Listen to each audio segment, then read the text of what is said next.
নদী ভাঙ্গনের কাছে হার না মানা এক শিক্ষা প্রতিষ্ঠানের গল্প। ঢালচর থেকে দক্ষিণ আইসার টিকে থাকার এক অনন্য লড়াই, অথবা ঢালচর ইসলামিয়া দাখিল মাদ্রাসার রূপান্তরের গল্প। নদী যেমন ভাঙছে তেমনি মানুষও গড়ে। আজ আমরা কথা বলবো এমন এক প্রতিষ্ঠান নিয়ে যা প্রকৃতির রুদ্র রূপের কাছে হার না মেনেও নিজের অস্তিত্ব দিয়ে টিকে রেখেছে ঢালচর ইসলামিয়া দাখিল মাদ্রাসা।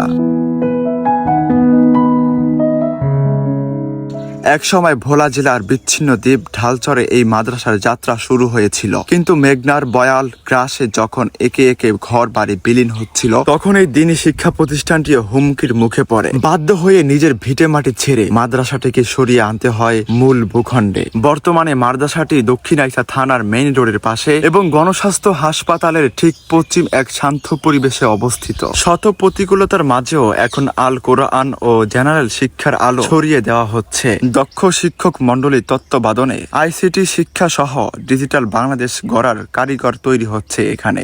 আমাদের মাদ্রাসার নাম হচ্ছে ঢালচর ইসলামিয়া দাখিল মাদ্রাসা। কারণটা হলো 1995 সনে ঢালচরের নামে এই মাদ্রাসা প্রতিষ্ঠিত হয়েছে। দীর্ঘদিন প্রতিষ্ঠা থাকার পরে নদী ভাঙনের কারণে ঢালচরটা অনেকাংশেই বিলীন হয়ে গেছে এবং ছাত্র সংকট দেখা দিয়েছে।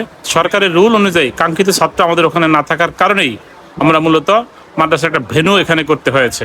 সেই ভেন্যু করতে গিয়েই আমরা আমাদের চয়েজেবল জায়গা, বিশেষ করে ঢালচরের অধিকাংশ মানুষ এখানে বসবাস করে, সেই সুবাদে আমরা এই 9 নং চরমার্কা ইউনিয়ন এবং 4 নং ওয়ার্ডের এই জায়গাটিকে আমরা মাদ্রাসার জন্য চয়েস করেছি এবং এখানে মাদ্রাসা প্রতিষ্ঠিত হয়েছে।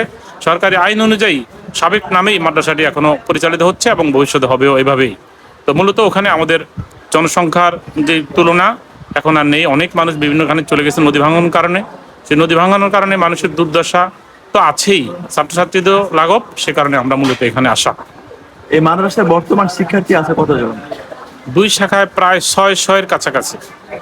আচ্ছা, এখন এখানে আপনাদের শিক্ষার্থী ঢালচরের তুলনায় কি অধিক? এখানে তো অনেক ছাত্র, ঢালচরে অল্প। ঢালচরে প্রায় 100 ছাত্র আছে, 6 to 10 পর্যন্ত, আর বাকি সকল ছাত্রছাত্রী এখানে এই শাখায়। আজ ঢালচর ইসলামিয়া দাখিল মাদ্রাসায় এসএসসি শিক্ষার্থীদের দোয়া ও বিদায় অনুষ্ঠান। যেতে নাহি দিব হায়, তবু যেতে দিতে হয়, তবু চলে যায়। তোমাদের আগামী পথ চলা হোক নিরাপদ এবং সাফল্য মণ্ডিত। দাখিল পরীক্ষা তোমাদের জীবনের প্রথম বড় পরীক্ষা। আত্মসম্মানের সাথে পরীক্ষা দাও এবং নিজেদের যোগ্য হিসেবে গড়ে তোলো। দাখিল পরীক্ষার্থীদের জন্য সবাই দোয়া করবেন, যাতে করে ওরা জীবনে ভালো কিছু করতে পারে। এই ভিডিওটি এ পর্যন্তই রইল। ভিডিওটি ভালো লাগলে অবশ্যই শেয়ার করে দিবেন। ভালো রাখবেন, ভালো থাকবেন। আল্লাহ হাফেজ।